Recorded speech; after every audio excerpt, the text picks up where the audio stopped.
Today we are joined by Vasanthan Ramakrishnan, an Indian-American immigrant, founder, writer, advisor, and someone whose work is deeply rooted in the belief that talent alone is not enough if the world cannot see it. Before becoming the founder of Ascend HSI Advisory Partners and launching multiple initiatives spanning immigration strategy, media, investing, advocacy, and child safety, Vas's journey was shaped by technology, human rights, and community-driven work. Along the way, he noticed a recurring challenge.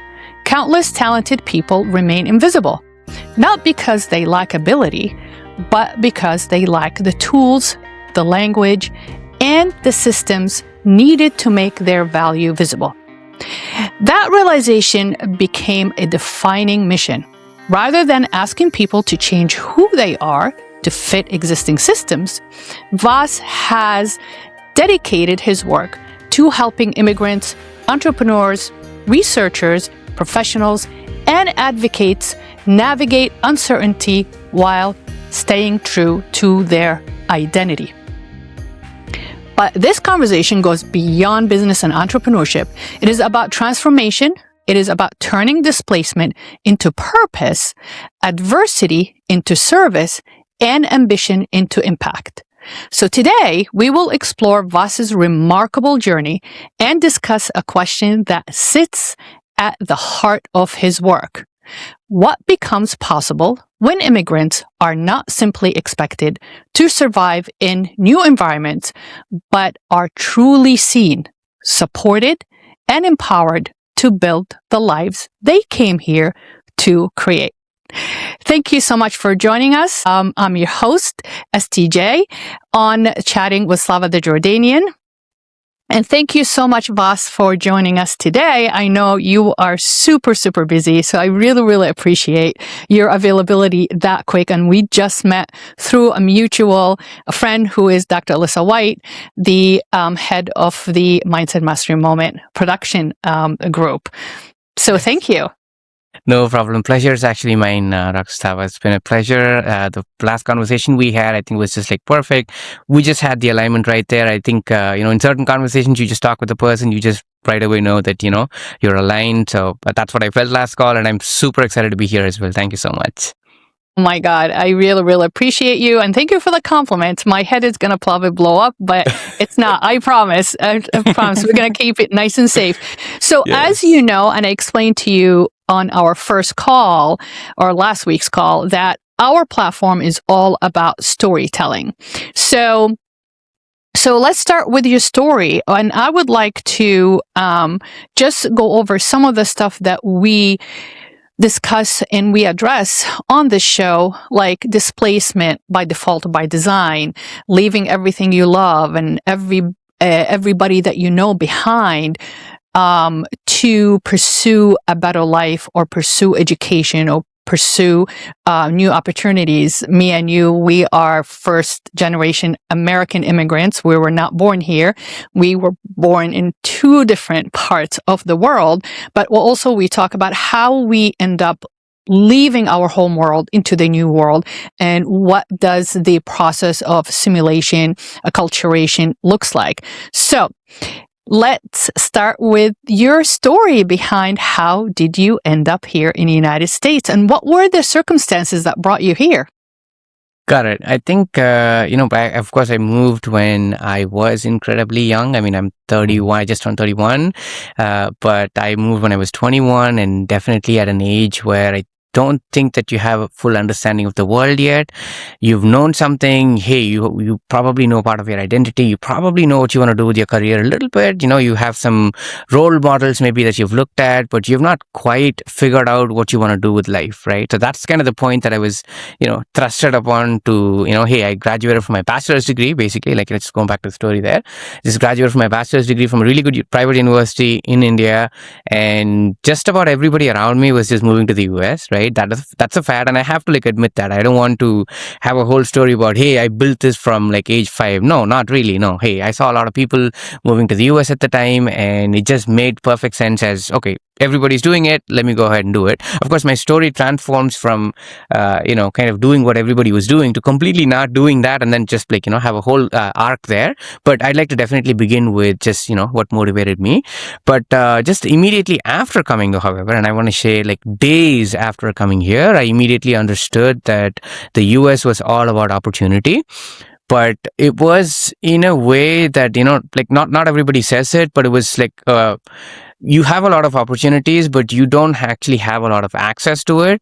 I've seen in the first few days of my entry here, everything was new, obviously. I didn't know anyone. I didn't know the language. I still struggled with the language at the time and all of that. But I could definitely see that opportunity was out there, but absolutely did not know that, how would I access it? What options do I have? What's my strategy? Nothing I knew. I was a international student at Purdue University, and that's really just all I had, right? At that time, international student, Purdue, Indiana. That's all what my story was when I entered. Yeah. So share with our audience, our listeners, what is your educational background?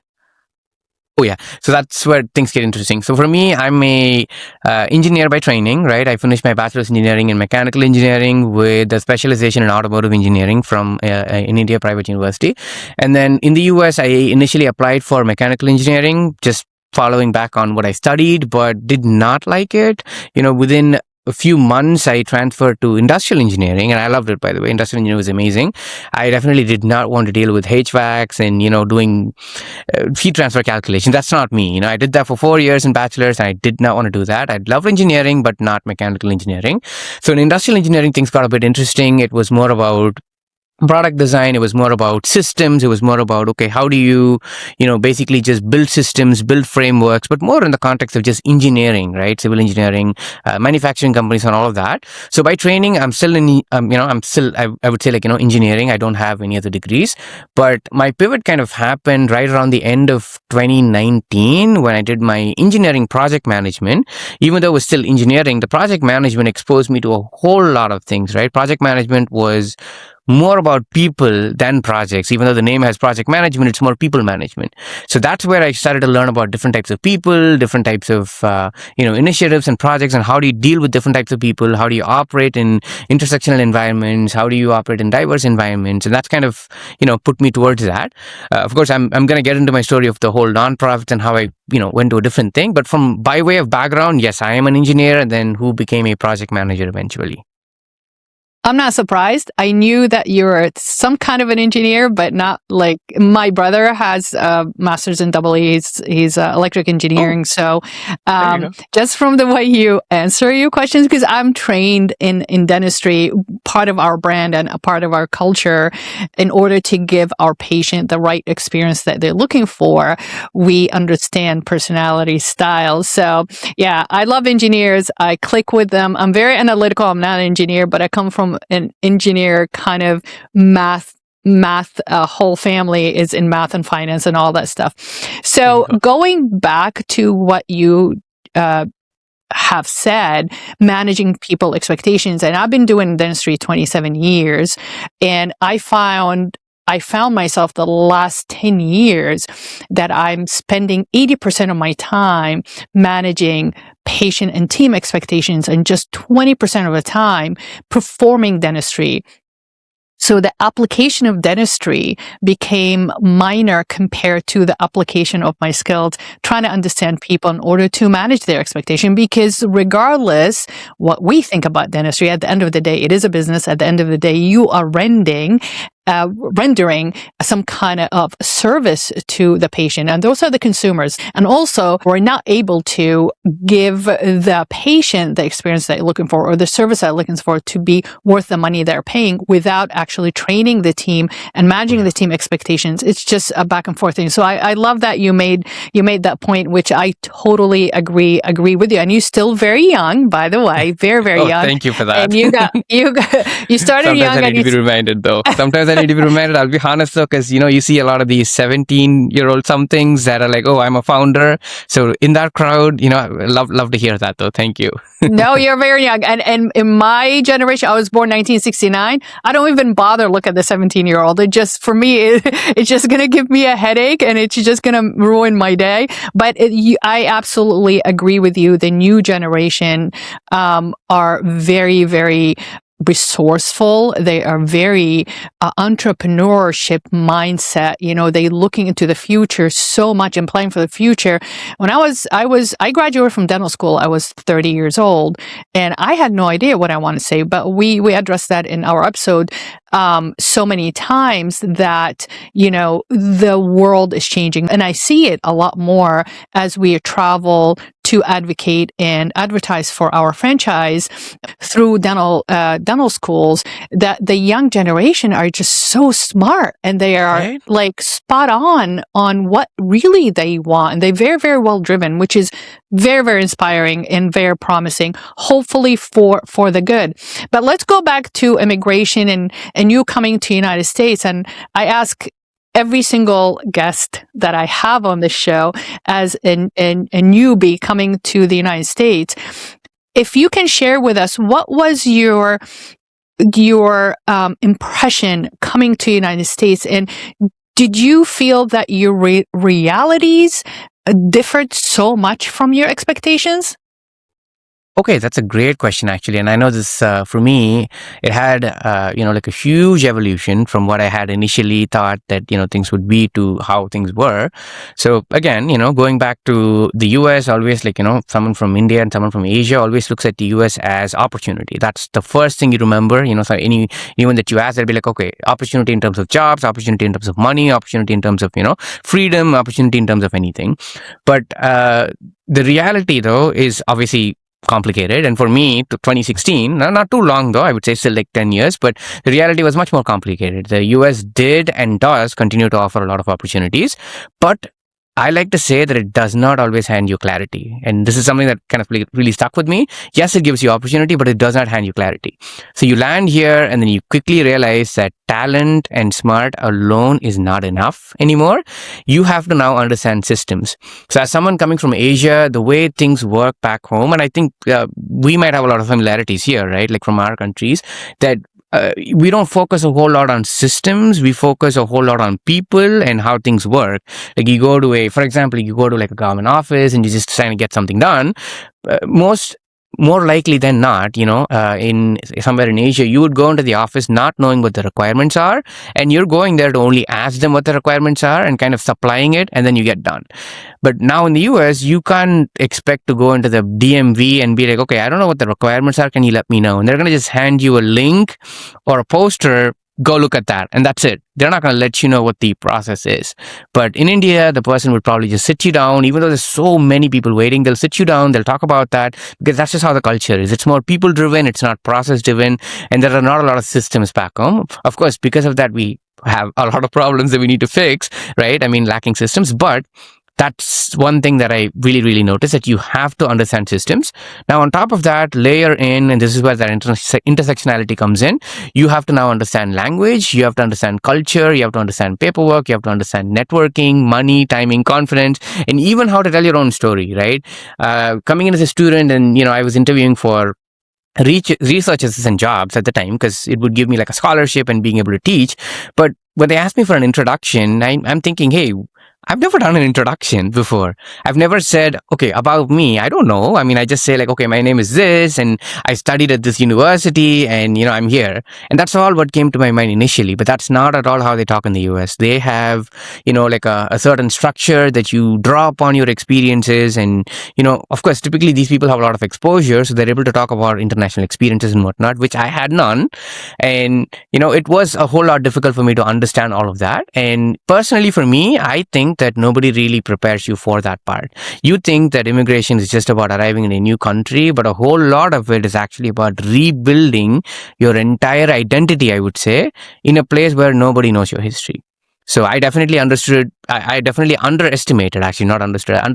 the emotional side of it, but was pleasantly surprised. Of course, that tension, that pressure, that whole lot of that pressure definitely shaped me. It forced me to become more resourceful and more empathetic towards other people, of course, and more kinder. And a lot of the work that I do now also comes from remembering what it felt like to be super talented and super smart and being in a good school, but not understanding how the system works. So I never forget that feeling, by the way.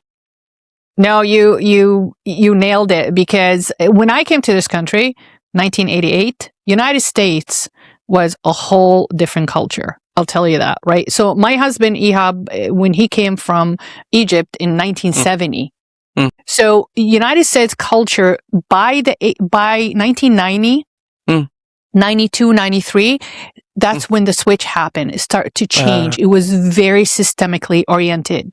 It's just system. Before that, it was just like back home, just like our home world. Yeah, people really cared about people. And by the way, when you go to DMV, my time, there's a booklet. There's no flyers. It's just a booklet. You take it. There's no link. There's no internet. There's no website. Everything was paper. That's number one. Number two, but the culture of the United States was very much the classical, traditional culture. So for us was a little bit more familiar than what you guys had to go through after the 2000. But that changed for us. That's been here before the 2000, saw the switch and saw the change. And to us, if you sit down with us, the ones that were born in the 1900, it's really unrecognizable. The culture have changed, but it's changing in such a fast rate that you cannot even keep up with it. I can't even keep up with it. I mean, I own 3 businesses. I have the franchise. I have the podcast, but things moving really, really fast. It's almost this machine that's constantly been upgraded. That's constantly the software. It's been changing. It's going, but it's faster than even normal. I believe. So, but you mentioned a couple of things, and I do agree with you. For us, it's more the traditional tribal connection. Humanity back home, I think, because of our culture and history is so ancient, you cannot just erase that.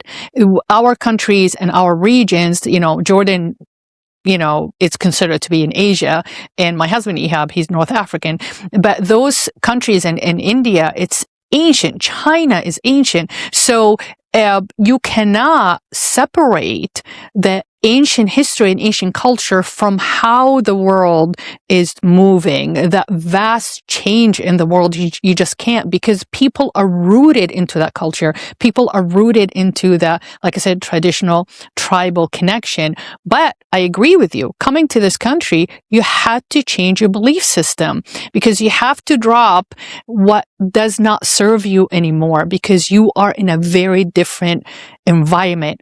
And consequently, you have to change your identity. I'm not saying strip your roots, I'm not saying forget your culture. I'm just saying that almost you have to switch hats. Your heart is where your heart is back home, but you have to put a dress, or you have to put an outfit that really matches and serving what you're trying to achieve in this country. And it's all about identity. But the hardest part, there is an emotional component about that, because I had to go through it. I felt so guilty. I felt like I am abandoning my culture. These are the roots, and this is the background of my ancestor. How dare I change my belief system that I grew up in and been living with that belief system that I carried with me? Because as you know, as an immigrant, that's all we carry with us, right? Our education, our culture, our principles, our values, our belief system. So that's what made us who we are. So how dare we change it? But the difference is we need to recognize that you don't have to strip your roots. You just have to modify it and alter it, because if it's not going to serve you that well in the new environment, in the new culture, in the new system, like I said, it's an adapter, right? You have to connect the adapter to who you are in order to able to adapt for the new culture. Because if you have, when you go to probably India, it's a different electricity, 220 and 110. You need the adapter. Otherwise, things are going to burn. Things are not going to, they're not going to work, and you're not going to get the service that you are, looking for. Do you agree with that, though?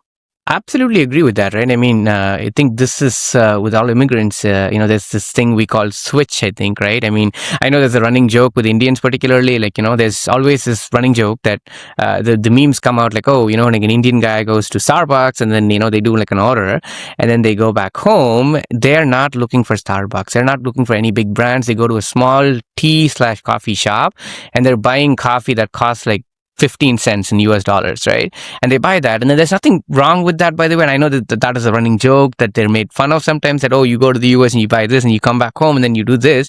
But I think that that's the right thing, because you're switching. You're switching from how you're living here to going back home. And now you're just like, okay, you're relieved and you're going back to your roots again. And I think that's a really good thing. I have that switch too, by the way. When I'm here, I'm a certain way and I go back and I'm Indian right there. I go back. Yeah. No, absolutely, 100%. So I want to move on to the whole thing about making people that needs certain resources to make their value very visible. So if you can actually walk us through how helping invisible talent become visible, and what does visibility mean to you? Correct. That's a really good question, by the way, because, a lot of times people confuse visibility with fame. And, many times I've had people try to have conversations with me and they're mixing both. And I know that. And they're like, oh, I'm not famous. But I'm like, okay, I know, we're in the immigration context here, but even outside for life, even for applying for jobs, even for launching a business, even for getting funding, maybe VC funding or angel funding, it's not about fame per se. Yes, fame can help, but visibility is a little different, right? So it's not about becoming loud or trying to look more important than you actually are, but visibility is about being properly understood in the environment that you're in. And I think that's what the real big thing is. So because you might have let's say people in your field, dentistry, who might recognize a certain figure, and they might not be like a household name, but they've made meaningful advancements in their field. So that context is really important, right? In their context, in their field, in their industry, in their environment, are they properly documented? Do people know their work, right? So that understanding part is what, visibility connects to. But people mix that with fame a lot, right? And we want to say that it is about making sure that a person's work, personal, professional, doesn't matter, their sacrifices, their intelligence, their potential is not simply lost in the details, right? It's not just simply lost in the details, but they're knowing how to communicate that in a language. And when I say language, not just like English, and I'm not saying that, but in a language, in a system that the larger mass can actually recognize. So this particular thing, by the way, this is a very common problem with immigrants, right? Most of the people, at least, not even someone, most of the people I know, they're incredible researchers, doctors, founders, engineers, advocates, some even really talented artists, but their stories are usually scattered across different projects they might have done. It's buried in some personal email they had 10 years ago that they forgot about. It's sometimes in these podcast interviews that they have done, or some, really good appearances that they've done, community works, long nights, everything that they've done, right? Quiet responsibilities, we call it, quiet achievements, but they're really fragmented. So they might have done really wonderful and meaningful work, but nobody has helped them connect the dots. This is how I look at it. At least that's the terminology I use. So when they enter an immigration system, or anywhere, and that might be an immigration system, or them going for funding, them going to start a new business, they're trying to get maybe an SBA loan and all that. So here, with the system that we're in right now in America, a media system, a funding system, or a professional system, or a VC system, they look a whole lot smaller on paper than they are in real life. And that happens more frequently than not for immigrants. So that's basically what that is, right? Invisible talent. It's not that that talent does not exist, but they have just not, I guess, shown to the world what they are about and what they've actually done. So that's kind of how I would, phrase that visibility, by the way. Yeah. No, it makes absolute sense. Which is basically, if you do have the talent, but you're not seen, right? Because I always say, as a not minority, but as an immigrant, just like you're coming into somebody's house, right? You have to almost overperform and be so polite and so by the book because you're an outsider, right? And if you are a guest in somebody's house and you do not follow the rules and you don't follow, there's a system in every single house, how we eat, when we eat, who to sit next to, how to talk, with your body language, and whose house is it, right? And as you know, if it's a senior member of the family, it's different than I'm going to my sister's house, it's different than I'm going to my friend's house. So there is a code of conduct, how we conduct ourselves. And if we as immigrant, we have to perform in a certain way in order to be seen, in order to be recognized. But it's almost like we have to overperform in order to be sticking out of the crowd. Otherwise, we're going to just go with the flow, because what makes you special?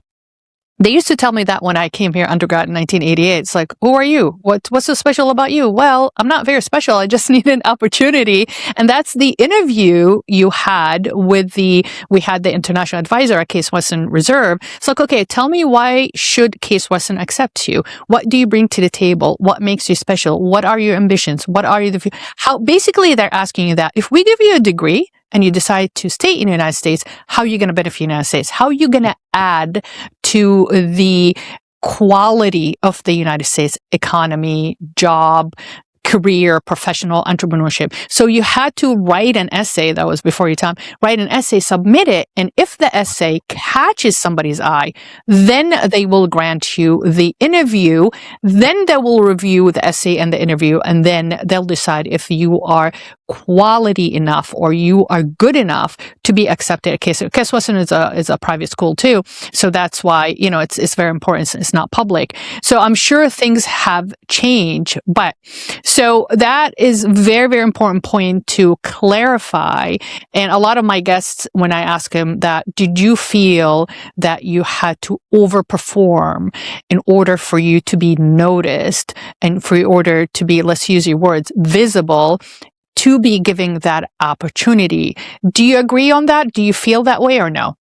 Fully agree though. I always say, like, I do 2, 3, 4x sometimes to just, simple things. And, like a lot of times my professors back in, university would always say this, that, you just, it's almost always an overkill, but they don't say that as a negative thing, right? They laugh with me and then we both laugh, but it's almost always an overkill. And I personally say that, you'd rather do an overkill than an underkill. I think an underkill is bad. Like, it might look, you might look too passive, but you come off too strong. I think that's fine because you can always just regulate it, so that's my whole life though, I would say. Yeah. No, I agree. I think it's also the culture of us, because being an OCD, I'm Palestinian by origin. My parents are Jordanian. But growing up in Saudi Arabia, we were second class citizens. So as even Saudis, I'm saying, if a Saudi gets a B plus, that's amazing. But you as an immigrant, like, what makes you so special? You got to be AA plus in order to be recognized. And that's a case across the history, across cultures. But it is absolutely being an OCD over achieving or better than underachieving, because if we happen to need that extra fluff, we can actually pull it out of our, what I call the tool bag. Now, I got some data for you, and I really, really want to find out what you think about that. Yes. So according to 2026, 30% of the immigrants in the United States, they end up returning home after 10 years. 30% after 10 years. And the reasons are economical reason, family ties, and government policies. So, it's I didn't realize that the number was so high only after decades. So what do you think of that number? Do you agree? You disagree with it? Do you agree with the reasons? I think so, yeah, because even I've been reading some reports, right? Like, something came out of Routers and Axios, and I was reading some polls and some information on like net migration. And of course, like right now, I know the political climate's a little interesting, a little too interesting, I would say. But even otherwise, I agree with you. In the last 10 years, I think the net migration numbers are looking, of course, there's a lot of people who are also coming in, that's helping, but a whole lot of people are also going back. I think the economic factor, I'm not going to blame them on it, because things are getting super super, super expensive. I remember in 2016, again, this is already inflated, right, from an inflation and economy standpoint. But just to do the comparison, right, I moved in 2016, and then when I came in here and I set up my dorms and all those things with the university, you always have this tradition of going in for that one Walmart trip to get everything you need. Absolutely. So you're shopping for not just food supplies, you're shopping for chairs and tables and anything that you would do to furnish your apartment, right, from 0 to 1 basically. And that 0 to 1 first time shopping for me costed about $200, and that was 2016. That was already high to begin with, by the way. $200 for a student is a lot of money. And my brother and his family, by the way, just moved in 60 days back, 2 months back. So I have a beautiful comparison to kind of make there that really demonstrates how expensive the US is getting. So they did their same 0 to 1 first time shopping, and that costed, they had to literally split that into 3 different trips because they couldn't afford it. So it costed well over $900. And I would say they cut down on a lot of stuff that I would have gone for. They cut down on it and they still ended up with $900. So definitely the inflation is there. People can see it, how expensive things are getting, and this translated to cars and this translated to housing. It's just really crazy. I used to be able to get beat down cars for $2,000. Now those same cars are costing $8,000, $9,000, right? And I remember I'm a geek when it comes to housing and all those things, and I love investing, right? Real estate investing. And I remember 2016, around the campus I was looking at properties and all those things, and I could never afford them, by the way. I was a student back then, but just curiosity. It was around 80,000, 90,000. You could find good 2 bedrooms and 3 bedrooms. It's a smaller state, obviously, because we're in Indiana. But now those same houses are 400, and I'm thinking, hey, in 10 years, how can something quadruple, right? It just does not make any sense because it's 400% increase. Of course, I know COVID had messed up the supply and demand and all of that stuff, but even then, that number is staggeringly crazy. So on the first reason, I absolutely understand, things are getting super expensive. And yes, a lot of people are getting priced out, I would say. I wouldn't even say they're moving out because of economic reasons. I would say that they're getting priced out. And that's the way that I would like to see it. Particularly a lot of countries that have good and flourishing economies, but they come here for opportunity, but they're looking at the expenses and they're just moving back, right? I have some German friends who said this exactly. That's that. And then definitely, family ties is super obvious, right? Because earlier in the, you would probably know this better, but in the 2000s and the 1990s, I have some family members who moved here. But for them, they were actually able to also move their family members here, right? Their brothers and sisters, they could sponsor and they could bring them here. So the process was a whole lot easier and you could bring your family. But right now, in today's reality, with costs, with the process, with the administrative burden, it's going to take you decades to even just bring your own mother and your own father here, right? So with that, I think a lot of people are also realizing that, I'm just kind of better off home. I've made my money and I'm going back. I know part of the government is happy about that too. They're like, hey, you come in, you make money and then you leave. I get it. I know people have different sentiments. But overall, I think, with people, that's some small portion of the population is starting to look at the US as, I'm coming here, I'm going to use the opportunities, I'm going to make money, but I'm going to take the money back home, right? And I don't blame them. I get it. They are in what they are. And definitely government policy, like I said, super interesting times that we're living in right now. That's definitely reducing the number of people who are wanting to stay. I personally know, I'd say a good 5 to 7%. That's a high number, by the way. 5 to 7% of people who studied with me, who kind of came through with me for 5-6 years, who returned back. They were like, yep, we're pulling the plug. They had homes here. Their children were studying, and they're like, yep, you know what? I'm done. I'm really done. They pulled back and they left. So yeah, definitely that number is very reasonable, Dr. Slava. But again, keeping in mind that there are a lot of people who are coming in as well. So I think the net migration rates, with number of people coming in and some people going back, is, I think, balancing itself out, is what I think. Yeah.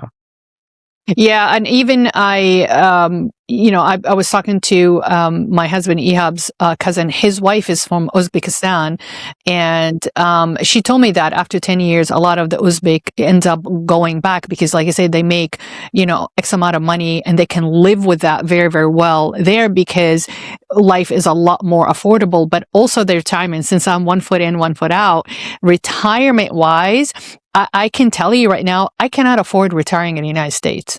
Absolutely not. The way the prices are going and the way real estate is going, and going to Egypt, comparing, hopefully Egypt, the economy will boom. Probably same thing in India, same thing with China. It is, and the life has is a lot more colorful too. There's so much to do over there. Here, you can take your retirement funds and live there like a king, like a royalty, seriously. And on top of that, you can help people. But what, in your opinion, real quick, what's the most misconception about immigrants in today's society in the United States? Got it. I think the easiest one is that, of course, this is not at all true. It's definitely false. But some people think that, hey, immigrants are trying to take over the country. And I know there's different names for it. There's different, like terms that people have used, the great replacement theory and all of that. But it kind of really goes back to race and immigrants and, the misconception that, they're taking away the country and they're trying to, this other thing that I keep hearing also, by the way, is like, oh, immigrants come in, they don't adjust at all and they want to just like do their own culture. They want to impose. And that's another word I've seen, like impose their culture on us. But that's not at all the case, though. I mean, just about, and as myself as an immigrant, as all these people, we wear so many hats and we wear so many dresses, right? Metaphorically speaking. And all we're really trying to do is just adjust as best as possible. I know for some cultures that's difficult because of their own cultures, because of their own, factors, from where they grew up and all that. They're not able to change certain practices, right? I understand, hey, there are certain sentiments that are like deeply, deeply important for certain people that they're not able to change it. I completely understand that. But even those people, they're really desperately trying to, contribute to the economy. If not, they're already doing so much. But, everybody's trying to adjust here. Nobody is... and the thing that also, really just gets my goat, Dr. Slava, is like, I know America is a country of immigrants. And, this is just like off of reading and history and some movies I've watched. But you could see from 1920s and 1940s America that, the immigrants who moved from all over the world, they were also trying to adapt, right? Because America did not at the time have a specific culture, but it became a melting pot. And I think that melting pot is what's continuing, I would say. And the newer immigrants are coming and doing the same thing. I think the only thing that immigrants have in mind, which is good for everybody, is we're coming here for a better life. We want better opportunities. We want better access. But the misconceptions are definitely all around. And I think right now in this interesting time, it's a whole lot obvious that we can see statements, vitriol and online hate and, things being verbal. But I do think that this misconception has always been there. Yeah.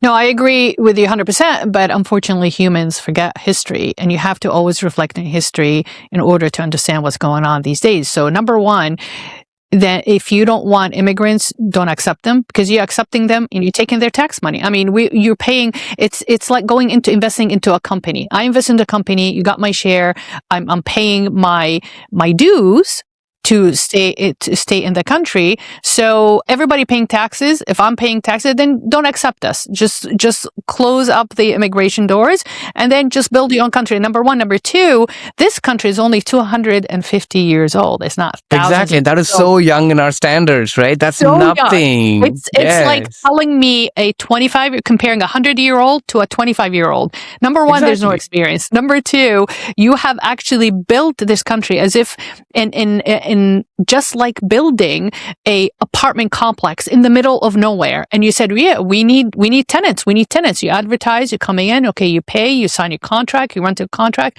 You have a contract for a year. You can renew it after 1 year. But also at the same time, it's like, okay, don't cook this food. Don't eat this food. Don't drink this food. I was like, okay, but this is a brand new complex, right? The land of opportunity. It was lawless before, especially, during the gold rush and after the Civil War. It was the rest, other than the East Coast, the rest of the country was lawless. It's just all free for all. So why are you advertising that you want tenants in order to satisfy your business? You invested in this brand new community complex and you want tenants and we're paying our rent, but you have limitation on. Number one. Number two, don't forget the West went to the East colonizing You don't think they introduce tea time? You don't think they introduce sandwiches? You don't think they introduce like ball gowns and dances and stuff? Of course, and rightly so, because you don't want to strip, like we mentioned earlier, you don't want to strip your roots. You want to live your culture. You want to keep that, ties intact, which is fine. But why is it okay for you guys to practice your culture all the way to the West Indies, all the way to the South Pacific, but it's not okay for us to practice our culture and paying the money in order to have rights to practice our culture? I agree with you 100%, but it's not a conversation that is, woe me, I'm the victim. No, you're not a victim. You decided to build this company we call the United States and advertise for it. And it was like, newcomers, come on in, invest your money, work, pay us taxes so we can build the business, build the economy, the finance, the infrastructure. Everything about United States is built by immigrants. But now it's like, oh, we are the victim. Just stop accepting new patients, like what I say in practice. Stop accepting new clients. If you guys are happy and satisfied, stop accepting new clients for a decade and then revise the economy, revise your policy, and you can always open the opportunity for people to come in. So I'm sorry, I'm just on a rant. I'm all about No. That is very true. I see exactly what you mean, Dr. Slava, because the thing is, like, they know, though. That's the funny thing. It's accountability. Take accountability for your action. Taking accountability for your action. Taking accountability for your decision. Nobody forced you, twisted your arm to open up, right? It's a business, right? Immigration is a big business, exactly. Right? But, Sorry, but the returns, though, no, not really. I think I'm just supporting your point here, right? I mean, the return that, however, this business that we call the US is getting a return is some of the smartest people out in the world are here. And if you look at their backgrounds, they're from somewhere else, but they came here because you gave them opportunity initially and you gave them access, you gave them a beautiful life, which they're thankful for, of course. But at the end of the day, that process is what allowed such talented people to be here and contribute to the country. So that's something to really keep in mind. If like 10 years, right? I mean, these guys know that's why they're not doing that, right? They're all like touching on certain topics, but won't actually do a blanket, oh, don't come, because they know what 10 years of stopping can put behind. That'll put them 40 years behind. And they know that, right? I mean, they know that because this country has been built by the brilliant minds from all around the world, but by allowing them access and freedom to do what they do best. And they know that, so that's the point I wanted to add in there. Yeah. No, absolutely. Even if you look at the real estate in the UK, right? The real estate, I think UK number one ownership of the real estate in UK, I think he's from India. He's such an amazing entrepreneur, right? I know, but right? if you look, it's amazing. But what they need to realize, how do you think this country became so advanced in 250 years? Because you pumped all that potential and the expertise, and it was brilliant. I'm giving them the credit. That was a brilliant mindset, like the mastermind behind it. It was such a brilliant and novel idea. Never been done anywhere in the world. And that's what I admire about the United States. I have to give credit when credit is due.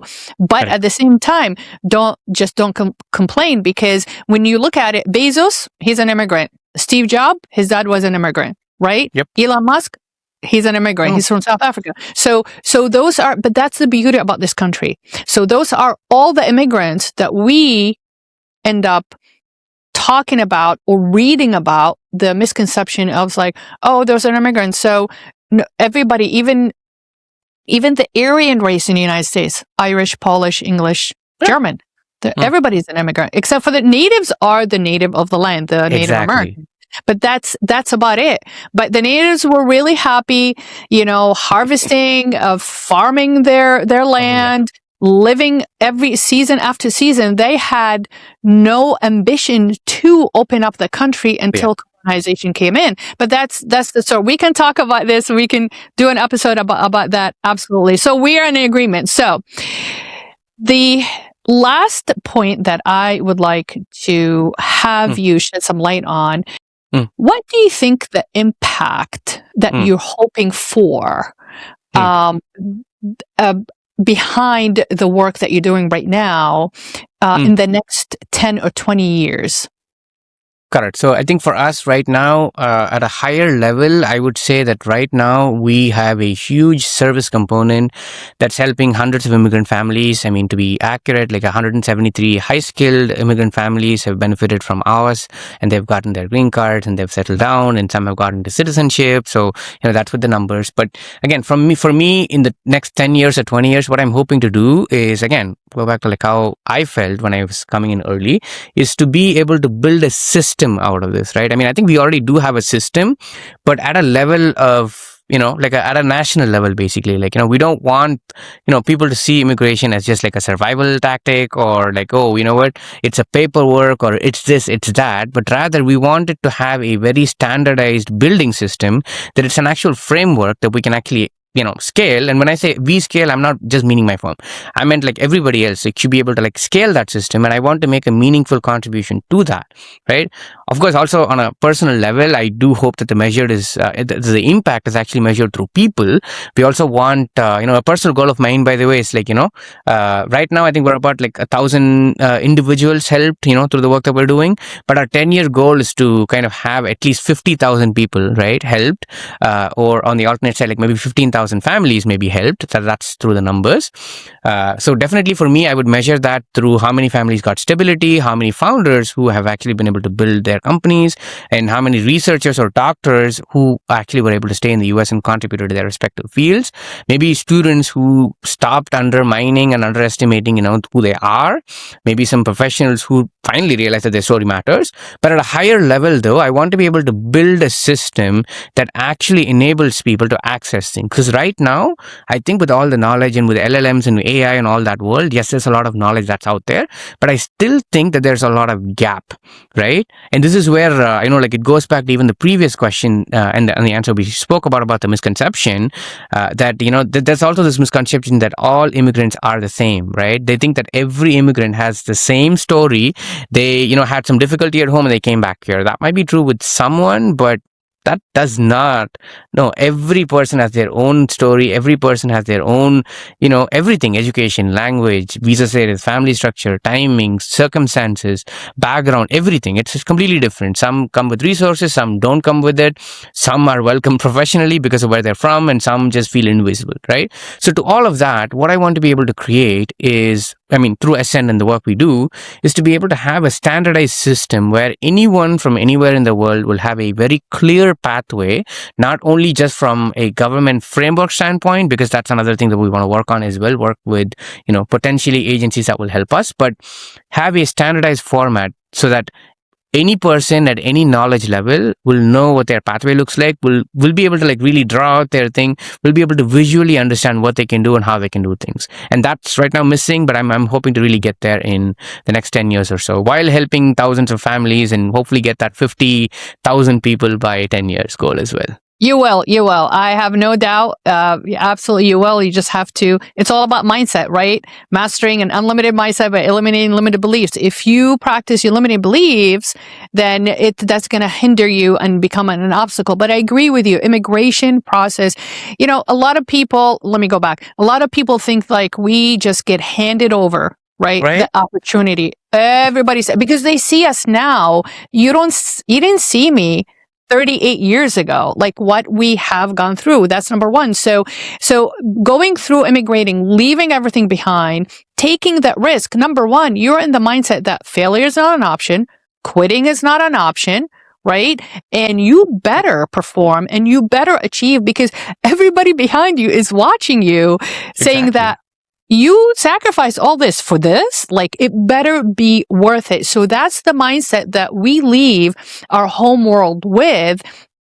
It is a scary process. It is a nerve-wracking process. It's awkward. It's doubtful, but you can't doubt, because if you doubt, you start stumbling. But also at the same time, it's very awkward, because it's like somebody in the middle of the night, or you walk in the middle of the night trying to get help to survive, and you're knocking on somebody's door because that's the only house that has the light on, and hoping for the best. You don't know what you're going to get. You don't know what to expect, but you have to work it. But I agree with you too, because you discussed the point is diaspora displacement can be by default, by design. We're not all coming in because we survived famine or political conflict or war zone or what a financial, strains or misfortune. Some of us had really good life back home, and we consciously made a conscious decision to come to the United States to do more because there's an opportunity. So that's displacement by design. We designed it that way. So I agree with you as far as the misconception. Oh, poor you coming. No, poor me. Don't like give me that victimhood, because we're not victims. We're actually pioneers, and we're trying to conquer our challenges and champion the stigma in order to make people understand, or the world understand, we are educated, we are stable, we are healthy, we are spiritual. Do you know what I'm saying? We have a rich culture. Our world is very colorful. And I say it all the time in my episodes, my culture is colorblind. When I came to this country, one of the things that I was shocked, I've been visiting the United States since I was 7 years old. So I was very familiar, with the States, and I related to the States, and I loved the casual kind of US attitude. But when I started living here, I was baffled by, you guys are C-color. That's just one issue that I really, really struggled with, because as you know, India, same thing. Our region is so vast, and because it had so much interaction with different historical events and different blood and different races, we are all mixed, and we have so many different variety of people. We never see color. That's why you're colorblind. But that's one of the many things that I struggle with in the United States, and I just couldn't understand the why.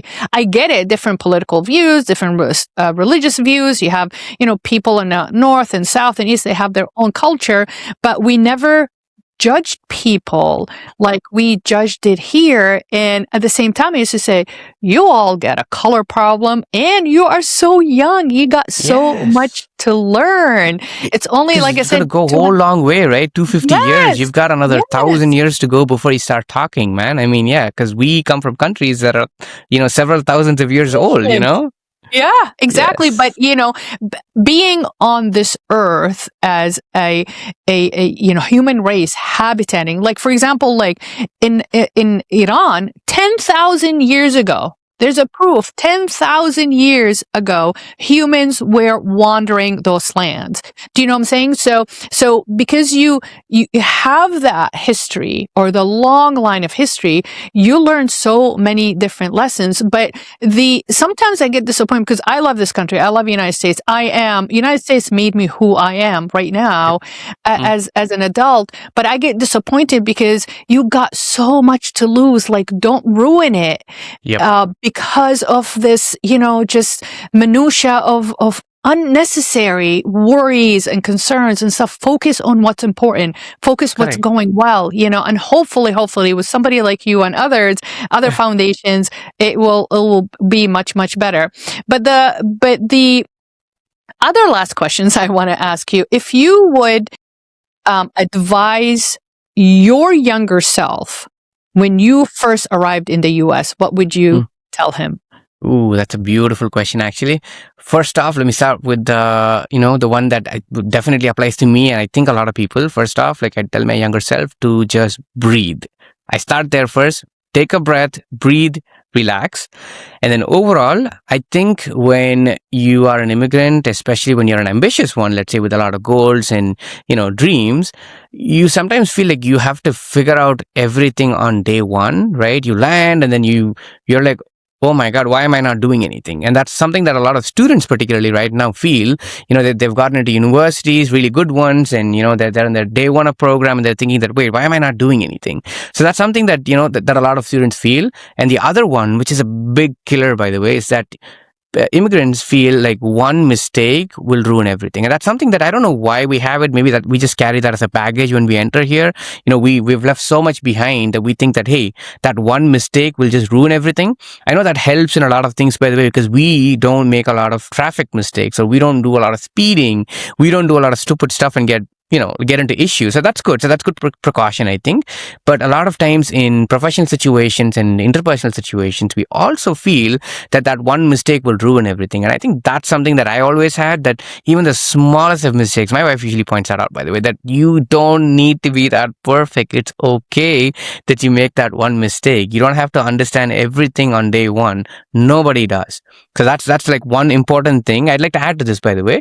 The other major chunk of advice that will also particularly important for like younger folks is they confuse struggle with failure, right? It's very easy to confuse both, by the way. You think like you're really struggling, and that be financially or professionally or personally, or like in social situations with friend, family, whatever it is.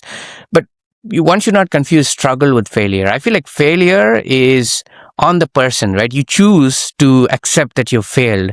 I am someone who basically just refuses to admit it, and I keep fighting, I keep going, right? So you don't want to confuse the struggle with failure. A lot of the early immigrant experiences that I have seen, I think you feel like you're always behind someone, right? Like you think that, oh, I'm in this university, but my friend is in that university. And, oh, I don't have that much of network. I don't have my GRE score. I don't have this. I don't have that. He has a business. He has that. And I've had a lot of young folks right now, by the way, like who talk to me and they're like, hey, you graduated in COVID, like 2020. Even my university asked me the same question, like, how did you in like 5 years, 6 years get wherever you are? Okay, I'm definitely blessed to be where I am right now. I know I did a lot of stuff. I've been blessed and, all of that. But you don't want to look at that and be like, you know what, I'm a failure. I don't want another immigrant to look at me and think that they're a failure. I want the opposite of that. So that's something that I would even tell my younger self, because I did that, by the way. I looked at really successful people and I thought, I'm a failure already to begin with on day one without trying anything. Of course, the good thing was that I actually did try something, and then I definitely grew in my career, in my personal life, and I got to where I am right now. But definitely that thought is with a lot of young folks. So that's something that I would, definitely say.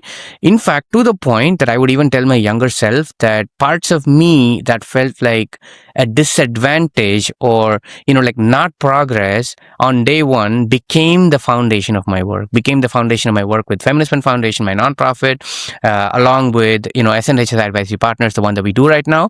All of those were shortcomings that I felt personally that I then turned into companies. So I say to people right now who are starting out, and, to my younger self as well as like to people starting out, that don't confuse struggle with failure. Have a breath, relax. Trust me, you don't have to figure everything from day one. Even if you make mistakes, that's not going to ruin everything. So that's kind of like the summary of what I would really tell myself. That's beautifully said. And by the way, my husband tells me exactly what your wife tells you, because he's been here since he was 2. So he has the, not entitlement, but he's American. You know what I'm saying? For me, he's like, Slava, you need to be kind to yourself. It's okay. It's like, it has to be perfect, because there is no margin of error, because we have sacrificed so much. But I agree with you. Failing is not a failure. And I believe things happen for us, not to us. Yep. Right? Yep. And you don't have to master your mistakes. Be careful mastering your mistakes. You have to learn from them. I agree with you 100%, because these are the things that we teach even our team. And that's what makes our brand very different and unique than other brands. But I agree with you. Anybody, migration or immigration, even if you leave your little town or little village going to a big city, you're going to have the same attitude. But you need to be kind to yourself, and in order for you to achieve what you need to achieve. All right. How can people find you? If somebody would like your services, how can they find you to access that? Got it. So the easiest way, definitely, hey, if they are an immigrant, I think they'll definitely find some commonality, or there'll be something that they'll probably need from me. My top mate is the easiest one. And I know that I also did like a profile earlier. Maybe you might be able to like grab that link. But what I basically also did, and because I enjoyed the conversation so much, the prior one and this one, is I basically created a very specific code, though. It's under the coupon code, like, thanks, Dr. Slava. And I have a whole TopMate link added on that guest info questionnaire that will basically be a free call. And I have like 10 of those free calls, by the way, that people can go ahead and book in there. They can talk to me about immigration. They can talk to me about entrepreneurship. They can talk to me about building a business, scaling, whatever that might be, right? So it's a discovery call link, which means they don't know exactly what they want. That's completely fine. We can just, figure that out in the conversation. But I specifically put that for like the thanks Dr. Slava as a coupon code on the URL. It comes up because I really enjoyed the conversation even on the first time that I did that before. So yeah, I'm super hoping that, hey, people see that and then they're like, okay, you know what, let's get that call done. I am giving 10 slots because I don't want to like also like, do too much. Of course, I'm going to open more up. But for now, I have like about those 10 slots. And, I don't know if I can say the link out here, but basically like the link is on the guest info questionnaire. Yeah. I am so proud of you. I am. I mean, you could easily be my son. I've been married 34 years, but I'm not sure if you want me as your mom, because between two of us, we're OCDs. I don't think we're going to get anything done, or maybe, yes, we will. Yeah, but I am so proud of you. And when I meet you guys, the young generation, the new generation coming to the United States, achieving that much, it really brings the pride out of me. And thank you so much for coming on. Hopefully, this is going to be a long-term collaboration, and you will come on because I have 100 gazillion questions for you, but hopefully we'll grow together and through social media, and maybe one day we'll meet. Actually, my husband got accepted for his PhD program in chemistry at Purdue, Indiana, but he ended up going to California. So thank you so much for coming on. But we have reached the end of our hour. As a reminder, these episodes are uploaded weekly on Spotify, Apple, and YouTube by the Mindset Mastery Moments. So if you have enjoyed this, please like, share, and hit the notification bell. That way you won't miss any episode, and it's free. This community is sponsored by humanity and supported by everyday people stories. So please find us, join us, support us, and as always, be kind. Thank you for watching and listening. Hope to see you next time. This is Slava the Jordanian.